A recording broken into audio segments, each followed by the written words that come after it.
Isang magandang araw mga kaibigan! Narito na naman po si Shenshen TV na magbabahagi sa inyo tungkol sa kwento ng pag-ibig. Pero kung bago ka pa lamang sa aking YouTube channel, paki-like lang po ng ating video, paki-click na rin ang subscribe button at ganon din ang bell icon para lagi kayong updated sa mga paparating ko pang mga uploads. Chapter 3. Bungalow style ang bahay ni Max, pero malaki at malawak. Sa disenyo pa lang ay masasabi agad na may kaya ang may-ari ng bahay. May pagka-western ang style at malawak pa ang solar na ang kabuuan ay natataniman ng mga Carabao grass. Walang mga namumulaklak na halaman, pero maganda ang pagkaka-landscape ng solar. Dahil ginagamitan ng iba't ibang hugis na mga bato. Sa isang tabi ay may outdoor seti at ang pinakagusto ni Diana sa lahat ay may malaking duyan na nakasabit sa dalawang mayabong na puno.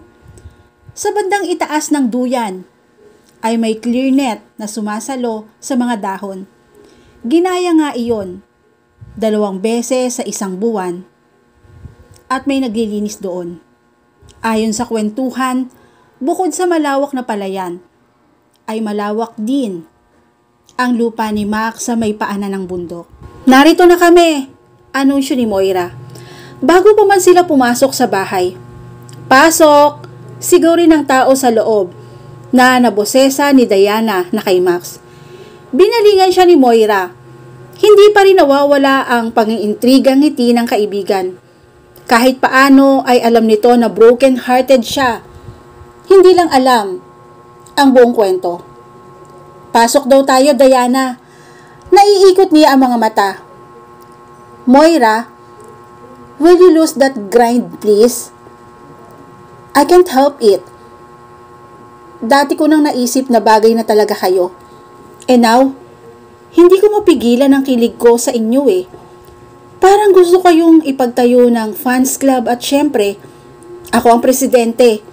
Sinagot niya yon ng isang kaswal na kibit-balikat. Itigil mo kung ano man ang iniisip mo dahil mabibigo ka lang. Bukod sa hindi niya type si Max, ay naiinis siya rito. Huwag kang magsalita ng patapos, Diana. Sabi nga, you never know what will happen next. Malay mo, si Max pala talaga ang katapat mo kaya dito ka dinala ng tadhana. Para siyang niyakap ng hangin sa sinabi ni Moira. Pakiramdam din niya ay may pumitlag na bahagi ng kanyang puso.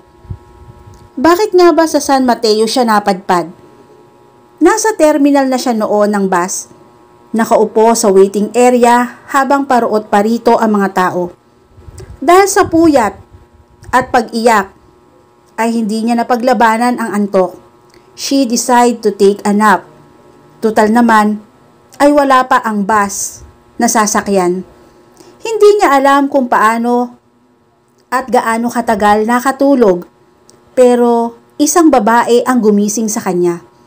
That lady looked like a gypsy. A beautiful gypsy. Hinawakan nito ang kanyang kamay at saglit na pumikit. Nang magmulat ay hindi naman ang paningin niya. Aalis na ang sasakyan. Anito, bago iminwestra. Sa kanya ang isang bus. Malalaman mo kung saan ka bababa. Wala sa sariling napatangulang si Diana. Para siyang naengkanto at na-hypnotize. Binata si Max. Dalaga ka. Gwapo siya. Maganda ka. Sabi ni Moira na nagpabalik sa naglalakbay niyang diwa. Bahagyang nangingiti si Diana at bigla ring natigilan. Ngayon lang sumang-ayon ang kanyang isip tungkol sa pangyayaring iyon. Did it really happen? Sino ang babaeng iyon? Naengkanto nga ba siya? O baka naman magulo lang talaga ang kanyang isip noon? Because the next thing she knew, she was in Bulacan. Nagpalipas siya ng gabi sa isang lodge.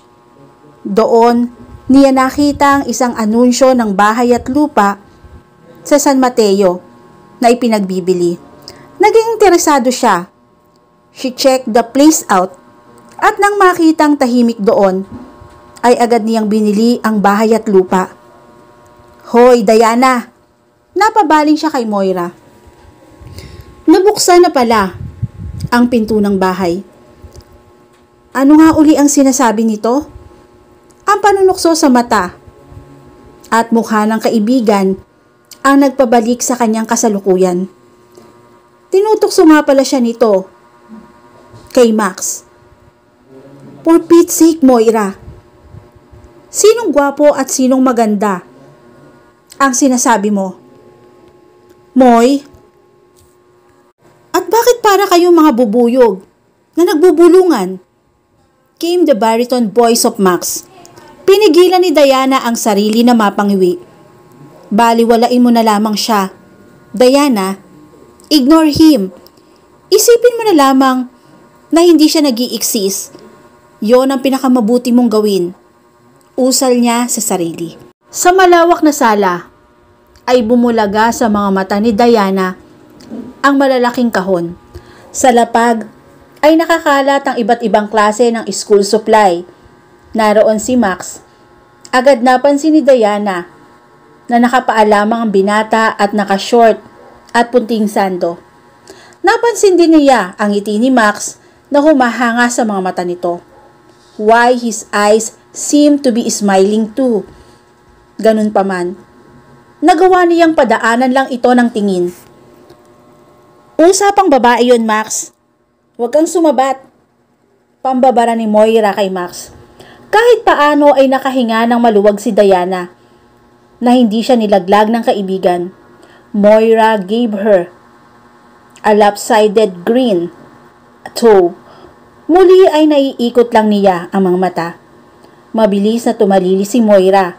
Di umano ay pupuntahan nito si Milan. Naiwan sila ni Max. Bakit ba kumakabog ng ganon ang kanyang dibdib? May kung anong epekto sa kanya si Max na hindi maipaliwanag. Yet, hindi niya mabaliwala. Hello, Diana, bati ng lalaki. Tinakot ba kita? Ngingiti-ngiti ito. Doon ka naging masaya, hindi ba? Walang gatol na sagot niya. May panunumbat sa mga mata. Gayunpaman, hindi niya maiwasang punahin ang paraan nito ng pagtayo. Matatag at sexy. Sa kanilang unang pagtatagpo, napansin na agad niya na may kakaiba kay Max. Ngayon ay alam na niya kung ano. Appeal. Sex appeal. Malakas ang sex appeal ni Maximilian Gutierrez. Nawala ang ngiti ni Max. Tila nakukonsensya. Pero sandali lang yon. Muling bumalik ang kaseryosuhan. Mga mata. I'm sorry. Hindi pinansin ni Diana ang paghingi nito ng sorry. Ano bang maitutulong ko? Katulad nga ng sinabi ko kanina. Kailangan ko ng serbisyo mo sa mga ito. Itinuro ng binata ang mga school supply. Pakitulungan mo kami na mag-pack ng mga yan. Sure, magbabalot lang naman pala eh. Okay ako dyan, Diana. Diana? Sorry uli ha. Inilahad ni Max ang kanyang kamay. Peace?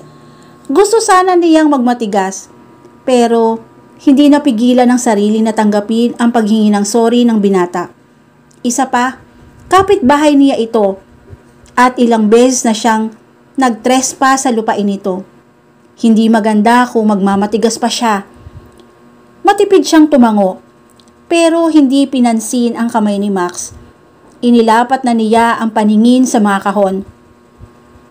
Shall we start? Tanong niya. Sa gilid ng mga mata ay nakita ang pagbaba ng kamay ni Max. Not yet. Not until we eat. Boses iyon ni Moira. Yun din sanang isasagot ko, sabi naman ni Max.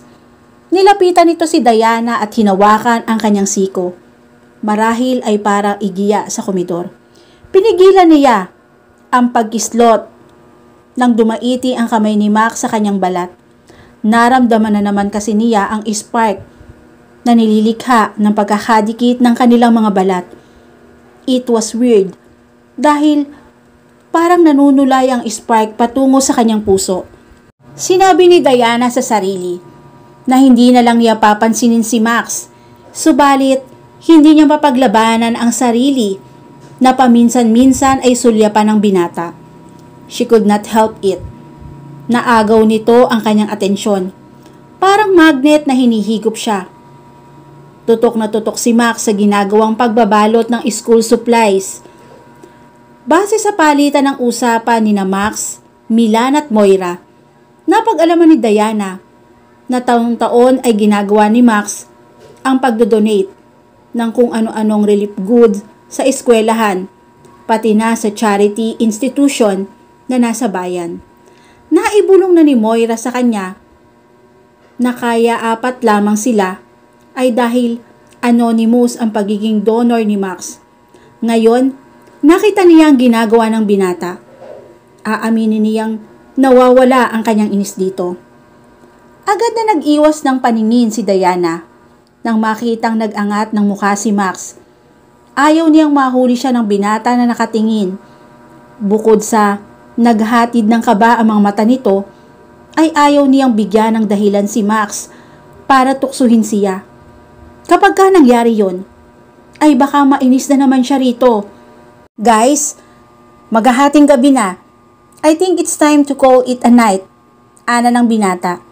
Napansin ni Diana na kahit sundalo si Max, ay may mga pagkakataon na nag-i-English din ito. And when he did, it sounded natural. Hindi masakit sa tenga dahil hindi trying hard. Kung sa bagay, Max was quiet, well off. Hindi lang alam ni Diana ang dahilan kung bakit pagsusundalo ang pinasok ng binata. Gayong nag-iisang anak ito na mayamang mag-asawa na yumao na. Mabuti pa nga, nananakit na rin ang bato ko eh. Ituloy na lang uli natin to bukas, ani ni Moira. May pasok din bukas si Milan sa munisipyo. Nag-aalala kang masyadong mapuyat si Milan? Moy, narinig ko na nagmamagdamag yan sa bar. Sa kabilang bayan, nakangising banat ni Max. Hindi lang naman pala ako ang binibiro niya. Marahil ay nasa personality na talaga niya ang magbiro. Lihim na obserbasyon ni Diana at gusto niyang mangiti. Si Milan na nakahiga na sa carpet ay biglang napabangon. Max, baka mamaya maniwala itong mahal ko. Lagot ka sa akin. Tumayo na ito. Tumabi kay Moira at naglalambing na umakbay. Natigilan si Diana dahil sumisingit sa kanyang isip ang mga alaala nila ni Carlos. Baliw, naalarma ka naman agad. May tiwala naman po ako sa iyo eh. Binalingan ni Moira si Max. Ikaw Max, tigil-tigilan mo ako ha. Para namang hindi pa ako sanay sa mga banat mo. Diana smiled bitterly. May tiwala rin siya noong kay Carlos. Buong-buo ang tiwala.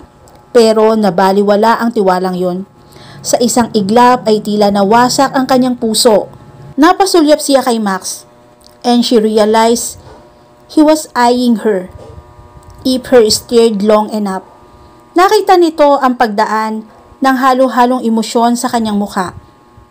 Are you okay? Yun ang nabasa ni Diana sa pagbuka ng mga labi ni Max. Kagat ang ibabang labi na napatango siya bago nag-iwas ng paningin. Weird, dahil nagbabadya na pumatak ang kanyang mga luha. Pero tila pinawi yon ng nahimigang pag-alala ni Max.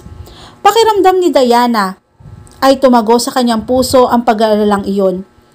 Para bang may kakayahan na pawiin ang sakit na namamahay roon. The feeling was so weird. Mukhang hindi naman napansin na magkasintahan ang palitan nila ni Max ng senyas dahil abala ang dalawa sa isa't isa. Milan, ikaw na ang bahala kay Moy. Take good care of her. Bili ni Max kay Milan. nang nasa labas na sila ng bahay at handa nang umuwi. Man, syempre naman, hindi mo na kailangan sabihin pa yan. Binalingan ni Milan si Diana. Diana, mag-ingat ka sa lalaking yan ha. Kunwari lang na mabait yan pero nangangagat yan. Tipid nang ngumiti si Diana. Umungol naman si Max. Bye Diana, magandang gabi. Salamat sa pakikiisa sa amin ha. Paalam ni Moira sa kanya. Hinagkan siya sa pisngi at niyakap. She returned the courtesy. Ilang sandali pa ay tuluyang umalis ang magkasintahan. Naiwan sila ni Max. Uuwi na rin ako. Iyahatid na kita. Naku, huwag na. Ayun lang naman ang bahay ko eh. Mas mabilis pa akong dito sa gilid ng property mo. Dito ko dadaan kaysa sa kalsada. Sige, mauna na ako. Bago pa makasagot ang binata, ay nakapihit na siya at malalaking hakbang na naglakad pa uwi. May mga ilaw naman sa ilang poste sa paligid ng solar ng bahay. Hindi na narinig ni Diana ang sagot ni Max. Subalit, naramdaman niya na parang sinusundan siya ng binata. Tumigil siya sa paghakbang. Tumigil din ito. Nang maglakad na uli siya, ay naramdaman na naglalakad na rin si Max at sumusunod sa kanya. Mga asar na naman ba ito? Hindi siya makatiis at hinarap ang binata. Gusto niyang singhalan si Max, but she could not find the right word to say. Hey! Huwag kang magalit! Maagap na wika ng binata. Nagtaas pa ng kamay. Hindi naman kita kinukulit eh. Sinisiguro ko lang na safe kang makakauwi sa bahay nyo. Maghahating gabi na. Paano kung may makasalubong kang ahas? Huwag mo na lang akong intindihin. Tumalikod na si Diana at nagpatuloy sa paglalakad bago pa man matapos ni Max ang sinasabi. He was getting on her nerves. Nakaramdam siya ng inis sa binata, subalit naapektuhan naman sa pag-aalala na sumusungaw sa mga mata nito. Nakarating naman agad si Diana sa bahay. Kinuha niya ang susi sa front door, sa bulsa ng suot na jeans at binuksan ang pinto. Hindi muna siya pumasok. Sa halip ay nagpakawala ng buntong hininga bago nilingon si Max. Ilang metro pa rin ang layo nito sa kanya. Salamat, tumango ang binata. Pumasok ka na. Good night. Diana? Diana, pusal ni Max sa pangalan ng dalaga. Habang naroon sa kanyang silid, nakatayo sa may bintana kung saan natatanaw ang bahay nito.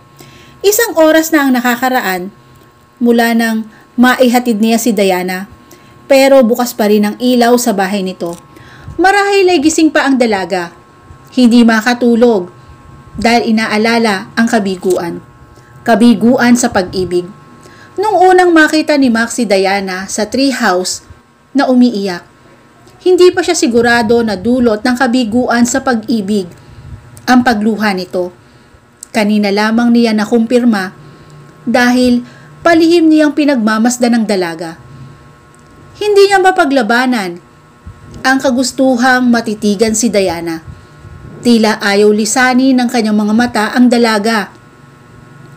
Kaya nahuhuli niya ang mga pagkakataong tumitingin ito kina Moira at Milan. There were two emotions that flitted across her eyes. Nagsasalitan ang panghihinayang at sakit sa mga mata nito. Masasabi niya na malalim ang sugat sa puso ni Diana. Maganda si Diana. Her face was arresting. Matangos ang ilong, biluga ng mga mata, na pinarisa ng malalantik na pilik. Her cheeks were prominent yet still feminine, and she had luscious lips. Hindi ganun kaputi ang dalaga, pero nakakatawag ng pansin ang kutis.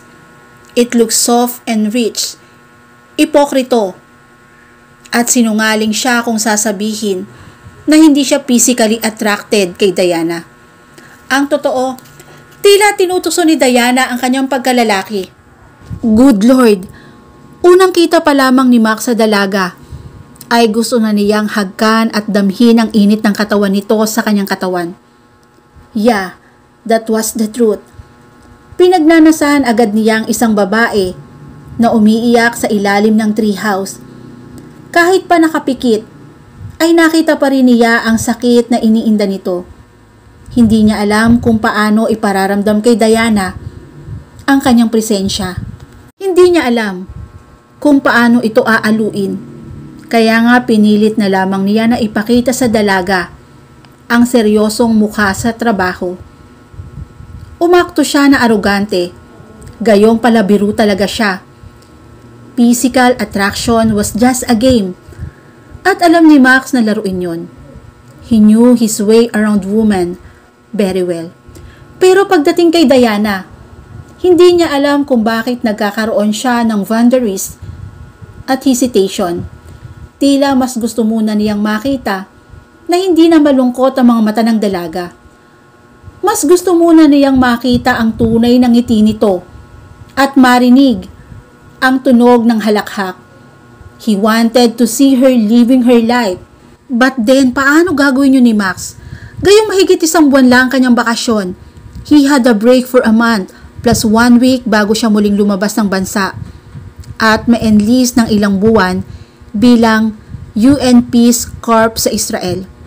Isa siyang sundalo. Bata pa lang ay iyon na ang pinapangarap kaya pinursige niya. Nag-iisa siyang anak at suportado naman ang kanyang pamilya. At kahit may kaya naman sila, he loved the craft and he was committed. Iyon ang kanyang buhay. But now, meeting Diana made him think of resisting his priorities. At dito na po nagtatapos ang chapter 3 ng aking kwento. Muli po, maraming salamat po and God bless all.